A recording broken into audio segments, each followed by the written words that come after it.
Assalamualaikum warahmatullahi taala wabarakatuh. Saya Khalifah Sari Sapar. Alhamdulillahirabbil alamin. Hari ini kita diberi kesempatan oleh Allah Subhanahu wa taala untuk mempelajari ruqyah penyakit kulit. Saudara kita ini sebenarnya mengidap penyakit kulit. Sebenarnya penyakit kulit ini banyak tafsiran, banyak panggilan, bergantung pada tempat atau daerah atau negeri lah. Kalau di Sabah ini penyakit kulit ini dikenali sebagai semaik. Kalau mungkin di daerah-daerah lain mungkin panggilan yang berbeza. Punca penyakit kulit ini ada beberapa faktor. Yang pertama, seperti biasa, faktor khianat orang, menggunakan sihir. Bahan-bahan yang digunakan biasanya miang rebung, ulat bulu, buah gatal-gatal. Kadang-kadang dicampur juga dengan asid bateri, digaul dijadikan satu dengan mentera-mentera tertentu. Maka bahan-bahan tadi diletakkan di tempat mana yang kita sering memegang dan menggunakan lah. Contohnya di tombol pintu rumah, pejabat, ataupun kadang-kadang diletakkan di bahagian kasut dan sebagainya. Jadi akhirnya kesan itu biasanya kena dalam masa 2-3 hari kita sudah nampak kesannya, satu badan gatal semua. Faktor yang kedua juga, punca yang kedua penyakit gatal ini mungkin disebabkan oleh faktor saka warisan. Mungkin orang dulu-dulu mempelajari ilmu bela diri ataupun ilmu kebal, atau ilmu kekuatan, dan ilmu ini seringkali dikaitkan dengan kadam-kadam. Jadi kadam-kadam yang dikenal sebagai saka warisan inilah yang mengganggu sehinggakan jasad boleh terkena racun atau najis yang ada pada kadam tadi, sehinggakan menyebabkan penyakit kulit dan sebagainya. Jadi untuk makluman tuan-tuan dan puan-puan, ayat yang digunakan ya ayat-ayat ruqyah, seperti yang dipaparkan, seperti yang dipaparkan ini. 3 ayat serangkai begitu. Namun ayat yang utama yang saya gunakan ialah Ismul Azam. Ayat ini memang sangat ampuh. Ada riwayat daripada hadis Nabi Muhammad SAW di mana baginda mengatakan salah seorang sahabat yang berdoa, dan doanya itu boleh menembusi pintu-pintu langit, ke-7 petala langit. Jadi betapa hebatnya ayat Ismul Azam ini.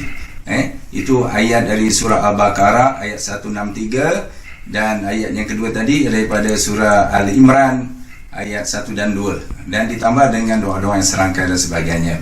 Jadi alhamdulillahirabbil alamin, pada hari ini cuba kita perhatikan jenis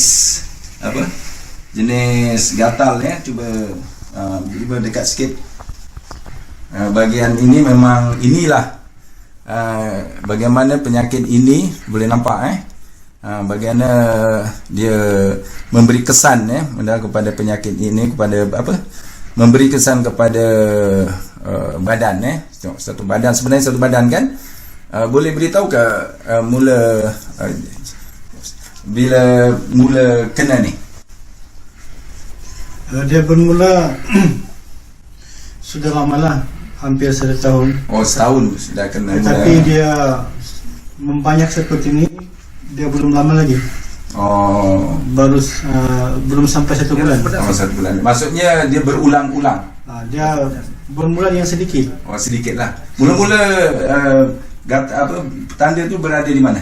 Di belakang. Oh, di bahagian belakang lah. Ya, dia kecil dan dirawat, dia bertambah banyak. Mudah-mudahan sehinggalah begini keadaannya. Ini sebenarnya satu badan, untuk pengetahuan pada saudara-saudari, ini sebenarnya penyakit ini satu badan begitu. Dan mungkin pada apa kesannya kepada apa saudara sekarang?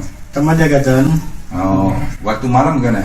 Waktu malam pun dia gatal. Kadang-kadang bila saya garuk dia sampai berdarah sudah. Sampai berdarah. Dan kemudian dia rasa panas sangat. Oh. Sampai saya suka mau tidur. Oh. Dan kadang-kadang dia sejuk menggeletar sampai yang badan. Oh. Kadang-kadang boleh menyebabkan badan sejuk dan menggeletar. Menggeletar. Okey. Jadi insya-Allah ya Rabbil alamin saya akan merawat sehingga sembuh mudah-mudahan. Amin. Amin ya rabbal alamin, mudah-mudahan. Jadi cara kaedah rawatannya begitu, kita baca doa 3 serangkai tadi ya, didahului dengan doa Ismul Azam. Kemudian kita baca 3 serangkai tadi dan bolehlah kita tiup tiup di bahagian telapak tangan sesudah itu baru kita tarik di bahagian kawasan-kawasan sini. Ini boleh bergulung ya. Kita tarik begini dan kita hancurkan. Tarik seolah-olah kita bersihkan aura di dalam perut ini tadi, di bahagian anggota ini, dan kita hancurkanlah. Dan begitu juga di bahagian-bahagian yang lain. Begitu juga di bahagian tangan. Kita akan tarik begini. Dan kita seolah-olah kita paut, kita ambil, kita buang dan kita hancurkan. Kita hancurkan begini Kita tarik. Kalau nak baca Bismillahirrahmanirrahim pun bagus. Bismillahirrahmanirrahim kita tukan Bismillahirrahmanirrahim dengan nama Allah, dengan begitulah dengan kehendak Allah Subhanahu wa taala. Begitu je tangan sebelah kanan kita tarik dan kita hancurkan macam kita lumatkan penyakit tadi. Okey, bahagian belakang badan kita pusing. Kita juga kita tarik, kita keluarkan kotoran-kotoran jasad tadi, kita buang, kita lumatkan begini kita hancurkan. Bismillahirrahmanirrahim, Bismillahirrahmanirrahim, Bismillahirrahmanirrahim. Okey, kita pusing balik. Jadi mudah-mudahan insya-Allah dengan izin Allah Subhanahu wa taala penyakit ini akan sembuh. Perlu diingat, selepas saja sesi rawatan mengeluarkan aura kotoran atau najis jin ataupun saka tadi daripada jasad pesakit, sebagaimana sunnah Nabi Ayub alaihissalam, baginda diperintahkan oleh Allah Subhanahu wa taala untuk mandi mandi dengan air yang suci, begitulah. Ini ada diceritakan di dalam Al-Quran. Jadi oleh sebab itu kita ikut sunnah ini.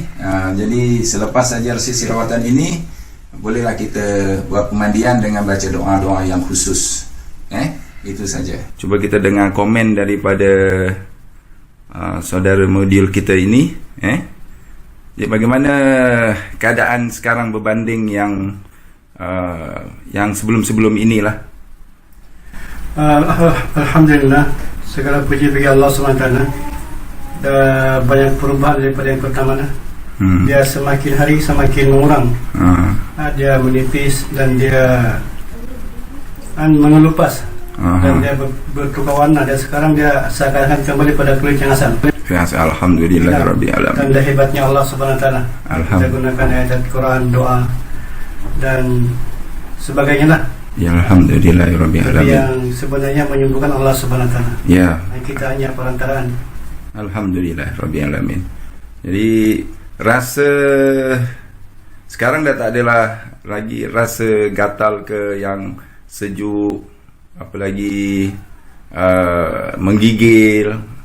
Rasa yang rasa-rasa yang sebelum ini ni bagaimana? Alhamdulillah, dulu kita sering menggigil. Dan sekarang alhamdulillah benda tu dah tiada sudah. Alhamdulillahirabbil alamin. Panasnya pun dah tiada sudah. Alhamdulillah. Kita jadi seakan-akan seperti biasa normal. Alhamdulillahirabbil alamin. Alhamdulillah. Segala puji bagi Allah Subhanahu wa taala yang Maha menyembuhkan. Benar. Alhamdulillah. Jadi itulah. Jadi terima kasih kerana menjadi modul dalam sesi rawatan ini. Semoga video ini manfaat bagi umat Islam dan juga seluruh manusia di muka bumi ini. Inilah kebesaran Allah melalui mujizat-mujizat Al-Quran dan juga fadilat-fadilat doa para nabi, khususnya Nabi Muhammad sallallahu alaihi wasallam. Itu saja. Terima kasih. La ilaha illallah, Allahu akbar.